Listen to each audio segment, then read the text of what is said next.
College की एक professor जो सबके सामने संजीदा और बावकार नजर आती थी, मगर सच ये था कि वो अपने ही एक स्टूडेंट पर आशिक हो चुकी थी। क्लास में सब बच्चों को पढ़ाती रहती, मगर उसकी नजरें सिर्फ उसी पर जमी रहती। एक दिन उस स्टूडेंट ने तंग आकर पूछ ही लिया, मैडम आप यहाँ पढ़ाने आती हैं या कुछ और करने? प्रोफेसर ने मुस्कुराकर जवाब दिया, ये बात मैं तुम्हें छुट्टी के बाद अकेले में बताऊंगी। घंटी बजी, कॉलेज खाली हो गया, क्लासरूम वीरान हुआ और सिर्फ वो स्टूडेंट और उसकी प्रोफेसर आमने सामने रह गए। उसने कहा, मैडम अब तो बताइए कहना क्या चाहती हैं? और तब प्रोफेसर ने ऐसी बात कह दी, ऐसी बात जो आम तौर पर सिर्फ एक बीवी अपने शौहर से कहती है। अब सवाल ये है, क्या उस स्टूडेंट ने हिम्मत दिखाकर इनकार कर दिया, या उस जिद्दी प्रोफेसर ने अपनी बात मनवा ली, या फिर जवानी के जज्बात उस लड़के पर हावी हो गए और वो भी ना रुक सका? ये सब जानने के लिए इस कहानी को आखिर तक जरूर सुनिए। आज की कहानी एक ऐसे लड़के की है जिसका नाम राजू था। राजू एक इंतहाई गरीब घराने से ताल्लुक रखता था। घर की हालत ऐसी कि कुछ दिनों में वो लोग 2 वक्त की बजाय 1 वक्त खाना खाते, ताकि जो थोड़े बहुत पैसे बचें वो राजू की फीस और किताबों पर लग सकें।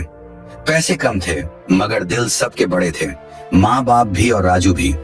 तीनों के दिल में एक ही ख्वाहिश थी, राजू पढ़ लिख कर बड़ा आदमी बने, अपनी और अपने माँ बाप की जिंदगी बदल दे। राजू बचपन से खामोश और मेहनती था। वो फजूल बातों में वक्त जाया नहीं करता था, अपने काम से काम रखता था। किताब उसका दोस्त थी। वो दिन रात पढ़ाई करता, सबका दोहराता, सवाल हल करता और हर साल इम्तिहान में सरखरू हो जाता। माँ बाप की उम्मीदें भी उसी पर कायम थीं, इसीलिए वो जरूरतें कम करके पैसा बचा बचा कर उसकी तालीम पर लगाते। वो सोचते, हमारा बेटा होनहार है, पढ़ लिख कर कुछ बन जाएगा और हम भी बुढ़ापे में सुकून से जी सकेंगे। मेहनत करते करते राजू 10वीं जमात तक पहुंच गया। उसे मालूम था कि यह जमात उसकी जिंदगी का फैसला कून मोड़ है। उसने दिल में कसम खाई कि बेहतरीन नंबर लाकर दिखाएगा, ताकि आगे मेरिट पर किसी अच्छे कॉलेज में दाखिला मिल सके और कल को एक अच्छी नौकरी का रास्ता खुले। इसी इरादे के साथ उसने दिन रात डबल मेहनत शुरू कर दी। कमरे की खामोशी, कापियों के पलटते सफात, दीवार घड़ी की टिक टिक और राजू के हाथ में चलता कलम, सब उसकी जद्दोजहद के गवाह थे। आखिरकार इम्तिहान का दिन आ गया। राजू मुकम्मल तैयारी के साथ स्कूल पहुंचा और एक एक पर्चा दिलजमी से दिया। हर पेपर के बाद वो सवालात जहन में तोलता, अगले दिन की तैयारी करता। घर वाले उन दिनों दुआओं में लगे रहे। इम्तिहानात खत्म हुए तो 2 महीने का वक्फा था। इस दौरान राजू ने पढ़ाई का रौब बरकरार रखा और साथ साथ माँ बाप के कामों में भी हाथ बटाता रहा। दिन गुजरते गए मगर दिल में नतीजे की हल्की सी घबराहट लगी रही। फिर वो बड़ा दिन आ गया। सुबह की पहली रोशनी में राजू ने नहा धोकर अपनी साफ सुथरी वर्दी पहनी। आईने में खुद को देखा तो हाथ हल्के हल्के कांप रहे थे। वो सोच रहा था, पता नहीं क्या बनेगा। रास्ते भर दिल तेज धड़कता रहा। स्कूल पहुंचा तो नोटिस बोर्ड के पास अच्छी खासी भीड़ थी। बच्चे अपने अपने रोल नंबर ढूंढ रहे थे। कोई खुशी से चिल्ला रहा था, किसी की सांस अटकी हुई थी। राजू आहिस्ता आहिस्ता नोटिस बोर्ड के करीब गया। वहां खड़े होकर आंखें बंद की, फिर हिम्मत जमा की और आहिस्ता आहिस्ता अपनी आंखें खोली। उंगली से फहरिस्त में अपना नाम तलाश किया। अचानक उसकी नजर अपने नंबर पर ठहर गई। 500 में से 450, 450 बटे 500। एक लम्हे को उसके कदमों तले जमीन खिसकती महसूस हुई, मगर यह खुशी की चक्कराहट थी। आंसू खुद ब खुद आंखों में आ गए। उसने खुद को संभाला, एक गहरी सांस ली। कुछ दोस्तों ने कंधे पर हाथ रखा। वाह राजू, जबरदस्त। आवाजें गूंजे मगर उसके कान में अपनी धड़कन ही सुनाई देती रही। उसी दौरान चपरासी या क्लास मॉनिटर आकर बोला, सर ने आपको दफ्तर में बुलाया है अभी। इसी वक्त राजू ने सर हिलाया और दौड़ता हुआ स्टाफ रूम के पीछे वाले दफ्तर की तरफ भागा।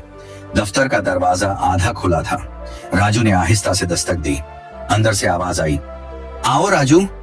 उस्ताद साहब ने खड़े होकर उससे मुसाफा किया और खुशी से बोले, मुबारक हो राजू, तुम हमारे स्कूल के पहले तालिब इल्म हो जिसने इतने आली नंबर लिए हैं। तुमने न सिर्फ अपने माँ बाप का बल्कि स्कूल का भी नाम रोशन कर दिया है। राजू के होंठ कांपे, वो शुक्रिया के अल्फाज ही निकाल सका। उस्ताद ने फाइल बंद करते हुए मजीद कहा, मुझे पूरा यकीन है कि तुम्हें किसी बड़े कॉलेज में मेरिट पर दाखिला मिलेगा। मुमकिन है फोन कॉल आए या लेटर, दोनों में से कुछ भी। तैयारी रखो, तुम्हारा सफर अब सच में शुरू होने वाला है। राजू ने एहतराम से सर झुकाया और दफ्तर से बाहर आते हुए उसे लगा जैसे दिल का बोझ हल्का हो गया हो और आसमान थोड़ा करीब आ गया हो। वो सीधा घर पहुंचा। दरवाजा खोलते ही माँ बाप के चेहरों पर इंतजार दिखाई दिया। राजू ने रिजल्ट कार्ड सामने किया तो माँ ने हैरत से हाथ मुंह पर रख दिए, फिर खुशी से झूम उठी। वो बेटे के माथे पर बोसा देने लगी, उसे गले से लगा लिया। बेटा, हमारी कुर्बानियां झाया नहीं गईं, तुम्हारी मेहनत ने रंग दिखा दिया। बाप की आंखें भीग गईं। उसने आहिस्ता से कहा, शुक्र है, सच में शुक्र है। उस शाम घर की छत भी जैसे हल्की हो गई। चूल्हे की आंच नरम थी, लेकिन दिलों की आंच तेज, उम्मीद की आंच। सब जानते थे ये तो इब्तिदा है। कुछ ही दिन बाद राजू के दरवाजे पर एक डाकिया आया। उसके हाथ में एक मोटा सा लिफाफा था जिस पर भारत के एक मशहूर कॉलेज का नाम लिखा था। राजू ने कांपते हाथों से वो खत लिया और जल्दी से खोला। जैसे ही कागज को पढ़ना शुरू किया, उसकी आंखें खुशी से चमक उठी। खत में लिखा था, मुबारक हो, आपको हमारे कॉलेज में मेरिट की बुनियाद पर चुना गया है। अगर आप इस ऑफर को कबूल करते हैं तो आपको दाखिला फॉर्म और फीस जमा करानी होगी।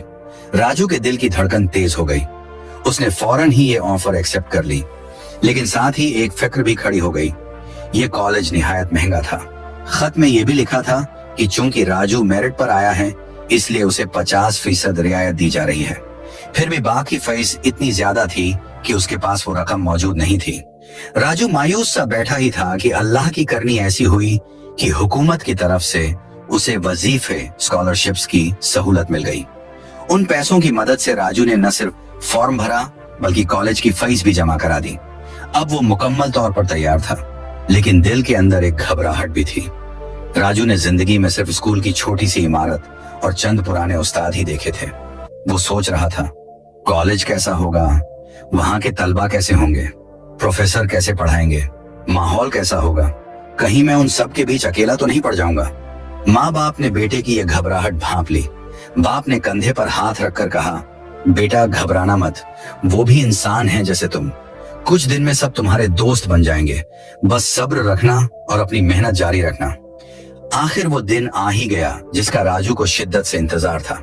सुबह सवेरे नहा धोकर, साफ कपड़े पहनकर और बैग कंधे पर लटकाकर वो कॉलेज की तरफ रवाना हुआ। रास्ते में दिल तेजी से धड़क रहा था। जैसे ही कॉलेज का दरवाजा करीब आया तो उसकी रफ्तार और भी सुस्त हो गई। बड़े बड़े दरख्तों के बीच वो शानदार इमारत राजू के सामने खड़ी थी। राजू ने हिम्मत की, अंदर कदम रखा और अपनी क्लास के दरवाजे तक पहुंच गया। अंदर दाखिल हुआ तो सामने की कुर्सी पर एक प्रोफेसर राधिका बैठी हुई थी। ये उसकी पहली झलक थी। जैसे ही राधिका की नजर राजू पर पड़ी, वहीं ठहर गई। उनकी आंखों ने पल भर में बाकी सबको नजरअंदाज कर दिया और सीधा राजू पर रुक गई। राजू खामोशी से अपनी कुर्सी पर बैठ गया।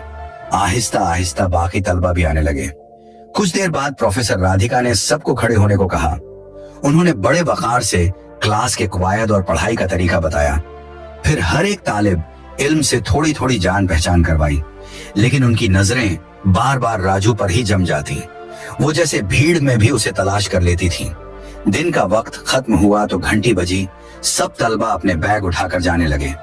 राजू भी उनके साथ दरवाजे की तरफ बढ़ रहा था कि अचानक पीछे से आवाज आई, राजू जरा रुकना, मुझे तुमसे बात करनी है। ये प्रोफेसर राधिका की आवाज थी। राजू एक पल के लिए चौंका, लेकिन फिर आहिस्ता से पलटा और उनके सामने जा खड़ा हुआ। राधिका ने उसकी आंखों में देखते हुए पूछा, तुम ही हो ना जिसने 500 में से 450 नंबर लिए हैं? राजू ने झिझकते हुए सर हिलाया। हाँ मैं। प्रोफेसर मुस्कुराई और हल्के से मजाक किया, ये सब किस्मत से हुआ या वाकई मेहनत की है? राजू थोड़ा सा शर्मा कर खामोश रहा। राधिका ने भौहें चढ़ाई और कहा, क्या बात है, कहीं गूंगे तो नहीं हो? यह सुनकर राजू के होंठों पर हल्की सी मुस्कान आ गई। वो बोला, नहीं गूंगा नहीं हूं, बस मैंने मेहनत भी की है और माँ बाप की दुआएं भी साथ थीं, इसी वजह से कामयाबी मिली। राधिका संजीदा हो गई। अच्छा, तो तुम वाकई एक मेहनती तालिब इल्म हो। फिर एक लम्हा ठहर कर बोली, देखो अगर तुम चाहो तो मैं क्लास के बाद कुछ बच्चों को प्राइवेट पढ़ाती हूँ। अलग से लेक्चर देती हूँ जिससे बहुत फायदा होता है। बाकी सब इसके लिए फीस देते हैं, लेकिन तुम्हें कोई फीस नहीं देनी, क्योंकि मुझे तुम बहुत मेहनती और काबिल लगते हो। अगर दिल चाहे तो मेरे घर आकर दूसरे वक्त पढ़ सकते हो। राजू ने नजरें झुका ली। वो सोच में पड़ गया कि क्या जवाब दे, और फिर बोला, मैं कल सोच कर बताऊंगा मैडम। फिर वह अपने हॉस्टल वापस चला गया, क्योंकि कॉलेज उसके घर से बहुत दूर था। अगले दिन की सुबह राजू फिर कॉलेज पहुंच गया।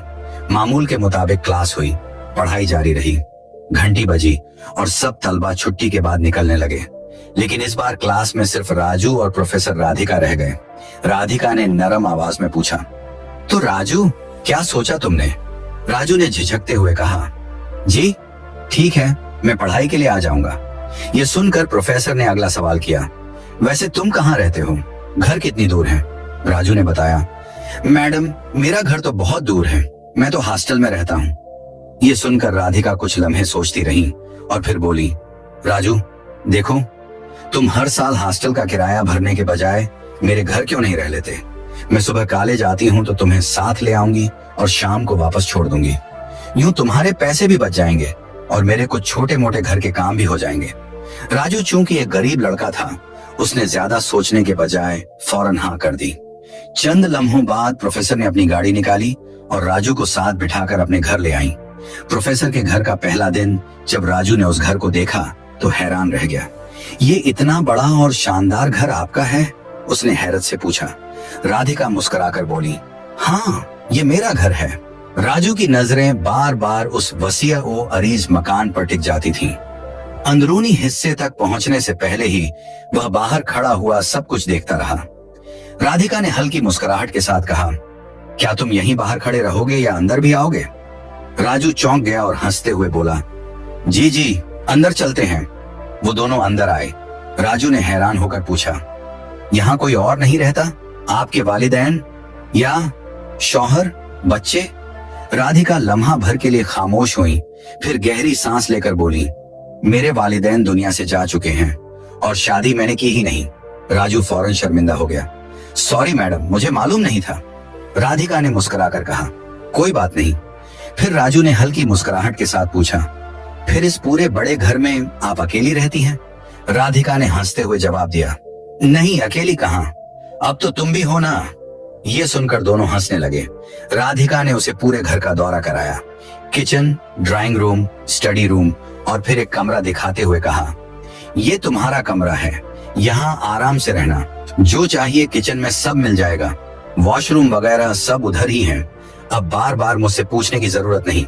राजू कमरे में आया तो हर चीज को गौर से देखने लगा। ये उसकी जिंदगी का पहला मौका था जब वो इतने बड़े और आलीशान घर में रहने जा रहा था। सारा दिन वो इधर उधर देखता रहा। रात को अपने बिस्तर पर लेटा, मगर नींद नहीं आई। एक तो नया माहौल था, दूसरा खुशी इतनी ज्यादा थी कि दिल पर सुकून ही नहीं हो रहा था। आखिरकार देर रात तक जागते रहने के बाद वो बमुश्किल सो सका। अगली सुबह प्रोफेसर राधिका खुद राजू के कमरे में आई। वो आहिस्ता से उसके पांव हिलाने लगी। राजू जल्दी उठो, कॉलेज के लिए देर हो रही है। राजू नींद से चौंक कर उठ बैठा। घड़ी देखी तो वाकई बहुत देर हो चुकी थी। घबराकर फौरन नहाने चला गया। नहा धोकर निकला तो प्रोफेसर ने मुस्कुराकर कहा, अरे खाना तो खा लो, एक दिन देर से जाएंगे तो क्या फर्क पड़ेगा। यूं दोनों ने साथ बैठकर नाश्ता किया और फिर गाड़ी में कॉलेज के लिए निकल गए। क्लास में पहुंचते ही राजू अपनी कुर्सी पर जा बैठा। बाकी तलबा भी आ गए। कुछ लड़के राजू से बात करने लगे। यार कल तुम हॉस्टल में नहीं थे, कहाँ थे? राजू ने साफ लहजे में कहा, मैं प्रोफेसर राधिका के घर रहता हूँ, वहाँ उनके घर का थोड़ा बहुत काम भी कर लेता हूँ और शाम को जब वो प्राइवेट क्लासेस लेती हैं तो मैं भी उनका लेक्चर सुन लेता हूँ। तलबा हैरान हुए, मगर बात उधर ही खत्म हो गई। क्लास चलती रही। राधिका पढ़ाती रही, लेकिन उनकी नजरें बार बार राजू पर ही टिक जाती थी। दिल ही दिल में वो राजू की तरफ खींची चली जा रही थी।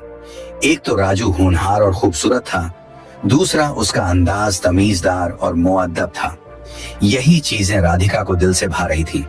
शाम को छुट्टी के बाद सब तलबा घर चले गए।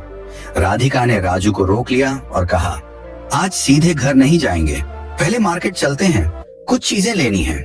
राजू ने इस बात में सर हिलाया। दोनों गाड़ी में बैठकर मार्केट गए, वहां खरीदारी की। खरीदारी के बाद राधिका ने कहा, यहाँ करीब एक होटल है, वहां का खाना बहुत अच्छा है, पहले वहीं खा लेते हैं, फिर घर चलेंगे। राजू ने झिझकते हुए कहा, मैडम वो बड़े होटल तो बहुत महंगे होते हैं, घर जाकर खा लेते हैं। राधिका मुस्कुराकर बोली, पैसों की फिक्र ना करो, कभी कभी अच्छा खाना इंसान को खुशी दे देता है। यूं दोनों होटल पहुंचे। जब खाना आया तो राजू पहला लुकमा खाकर हैरत से बोला, मैंने जिंदगी में कभी इतना अच्छा खाना नहीं खाया। राधिका ने हंसकर कहा, अच्छा है ना।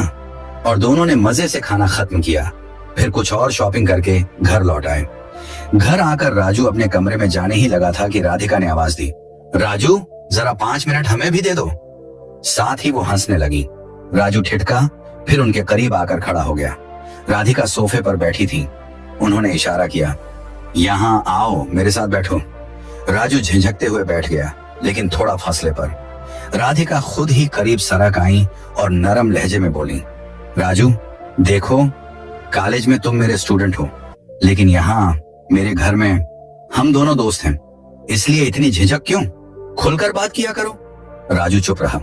राधिका ने संजीदा होते हुए कहा, मैंने तुम्हें अपने घर इसलिए नहीं बुलाया कि बस कॉलेज से आओ, खाओ पियो और सो जाओ। मैं इसलिए लाई हूं क्योंकि ये बड़ा घर मेरे लिए कैद सा लगता है। मैं अकेली रहती हूँ, कोई नहीं है जिससे बात करूं। मैं चाहती हूं कि कोई मेरा अकेलापन बांटे, मुझसे बात करे, हंसे, मुस्कुराए। राजू ने चौंक कर उनकी तरफ देखा। उसके दिल में हलचल सी मच गई। वो समझ गया कि प्रोफेसर की ख्वाहिश क्या है। राजू हैरानी से राधिका की तरफ देखने लगा। दिल ही दिल में सोचा, ये प्रोफेसर आखिर कहना क्या चाहती हैं? मगर वो खामोश रहा। चंद लम्हों के बाद उसने आहिस्ता से कहा, मैंने कभी इसलिए आपके साथ ज्यादा बात नहीं की कि कहीं आप बुरा ना माने। आइंदा ख्याल रखूंगा। राधिका ने नरमी से जवाब दिया, मैं बुरा क्यों मानूंगी राजू? मैंने तो तुम्हें इसलिए अपने साथ रखा है कि मेरा ये बड़ा सा घर खाली खाली ना लगे, कोई तो हो जिससे बात कर सकूं। ये सुनकर राजू के चेहरे पर मुस्कुराहट आ गई। उसने कहा, मैं भी यही चाहता था, मगर सोचता था टीचर बुरा ना मान जाए, इसलिए कॉलेज से आते ही सीधा कमरे में चला जाता था और अगली सुबह सीधा क्लास में। यूं आहिस्ता आहिस्ता दोनों के दरमियान फासले कम होते गए। रूटीन कुछ यूं बन गई, सुबह कॉलेज, शाम को वापस घर और शाम के वक्त दीगर तलबा के साथ प्राइवेट क्लास। फिर रात को राजू और राधिका इकट्ठे बैठकर बातें करने लगे। अब वो दोनों बिल्कुल दोस्तों की तरह हो गए थे। हंसी मजाक, दिल की बातें, कभी हंसना, कभी छोटी मोटी नोक झोंक, सब कुछ खुलकर होने लगा। लेकिन दोनों ही जवान थे, अकेले एक बड़े घर में रहते थे। वक्त गुजरने के साथ साथ उनके दिलों में अनजाने जज्बात जन्म लेने लगे। वो जज्बात जो दोस्ती से आगे का रास्ता दिखाते हैं। एक दिन यूं ही बातों बातों में दोनों में मजाक शुरू हुआ। फिर ये मजाक नोक झोंक में बदल गया और बात खेल ही खेल में झगड़े तक जा पहुंची। उसी हंसी मजाक में अचानक राधिका ने राजू को करीब खींचा और उसके लबों पर बोसा दे दिया। राजू लम्हा भर को ठिठक गया, मगर अगले ही पल वो खुद को रोक न पाया। दोनों अपनी जज्बाती कैफियत में ऐसा कदम उठा बैठे जो नहीं उठाना चाहिए था। वो रात उनके रिश्ते की हदें बदल गई थी। ये लम्हा वक्ती खुशी ले आया, मगर आने वाले दिनों में ये खुशी एक बड़े बोझ में बदलने वाली थी। कुछ महीने यूं ही गुजर गए। सब कुछ मामूल के मुताबिक चलता रहा। सुबह कॉलेज, शाम घर, हंसी मजाक, बातें, पढ़ाई। मगर एक दिन राधिका ने परेशानी के आलम में राजू को कमरे में बुलाया। उसकी आंखों में खौफ था, आवाज कांप रही थी। राजू, मुझे लगता है कि मेरे पेट में बच्चा है। ये सुनते ही राजू के पैरों तले जमीन निकल गई। वो सकते में खड़ा रहा, जैसे अल्फाज ही खत्म हो गए हों। परेशानी से बोला, ये कैसे हो गया? अब हम क्या करेंगे? राधिका की आंखों में आंसू थे। मैं तो पहले ही लोगों की बातों का निशाना बनी हुई हूँ। अकेली रहती हूँ, सब तरह तरह की बातें करते हैं। अब अगर ये बात बाहर गई तो पता नहीं लोग क्या कहेंगे। अब दोनों सख्त परेशान थे। राधिका के दिल में खौफ और शर्मिंदगी और राजू के दिल में बेबसी और मायूसी। बालाखिर उन्होंने फैसला किया कि शाम को सुकून से बैठकर कोई ना कोई हल निकालना ही होगा। राजू और प्रोफेसर राधिका ने तवील सोच विचार के बाद एक ही फैसला किया, हमें शादी कर लेनी चाहिए। राधिका ने गहरी सांस लेकर कहा, मेरे आगे पीछे कोई नहीं है जो मुझे रोके। अगर मैं तुम्हें चाहती हूँ तो ये मेरा हक है कि मैं तुमसे शादी करूं। राजू ने संजीदा लहजे में जवाब दिया, मैं भी यही चाहता हूं, मगर मैं अपनी माँ बाप को सब कुछ बताए बगैर कदम नहीं उठा सकता। मैं उनसे बात करूंगा, मुझे उम्मीद है वो समझ जाएंगे। अगले ही दिन राजू ने कॉलेज से छुट्टी ली और घर चला गया। जाते वक्त उसने राधिका से वादा किया, 2-3 दिन में वापस आऊंगा और तुम्हें जवाब दूंगा। मगर दिन गुजरते गए और हफ्ता महीने में बदल गया। राधिका की आंखें हर रोज दरवाजे पर टिक जाती, मगर राजू वापस न आया। अब उसके दिल में वसफ से जन्म लेने लगे। क्या राजू ने मुझे धोखा दिया है? क्या वो कभी वापस नहीं आएगा? वो अकेली बैठी हर रात सोचती और रोने लगती। आखिरकार उसने फैसला कर लिया, मैं अब मजीद इंतजार नहीं करूंगी। अगर राजू ने मेरा साथ छोड़ दिया है तो मुझे ये बोझ खुद ही उठाना होगा। उसी सोच के तहत उसने एक डॉक्टर से मुलाकात का वक्त तय कर लिया। अगले दिन वो जाने वाली थी कि अपनी गलती को खत्म कर दे, अपनी जिंदगी को वापस पहले जैसा कर ले। मगर तकदीर को कुछ और ही मंजूर था। उसी रात अचानक दरवाजे पर दस्तक हुई। राधिका ने दरवाजा खोला तो सामने राजू खड़ा था। वो हैरत से चीख पड़ी, राजू, तुम कहाँ थे इतने दिन? तुमने तो मुझे धोखा दे दिया था, अब क्यों आए हो? राजू की आंखें लाल थीं, चेहरे पर थकन और गम के आसार नमूदार थे। उसने टूटे हुए लहजे में कहा, मैंने तुम्हें कभी धोखा नहीं दिया राधिका। दरअसल मेरे वालिद की तबीयत अचानक बहुत खराब हो गई थी। हमने बहुत इलाज करवाया, मगर वो बच न सके। मैं उसी सदमे में था। ये सुनकर राधिका की आंखों में आंसू आ गए। वो आहिस्ता से बोली, तुम्हें मुझे बताना चाहिए था, मैं भी तुम्हारे साथ आती। तुमने मुझे अकेला क्यों छोड़ दिया? राजू ने धीरे से कहा, मैं तुम्हें दुख में शामिल नहीं करना चाहता था। और हाँ, अपनी माँ को मैंने सब कुछ बता दिया है। उन्होंने मुझे रोका नहीं, बल्कि कहा, बेटा, जो गलती कर बैठे हो अब उसे सुधारो भी। शादी ही वाहिद रास्ता है। ये सुनते ही राधिका की उदासी खुशी में बदल गई। उसके चेहरे पर मुस्कुराहट आ गई और उसने आहिस्ता से कहा, तो फिर हम देर किस बात की कर रहे हैं? यूं राजू और राधिका ने तमाम रुकावटों को नजरअंदाज करते हुए शादी कर ली। एक रिश्ता जो गलती से शुरू हुआ था अब एक नए सफर में बदल गया था।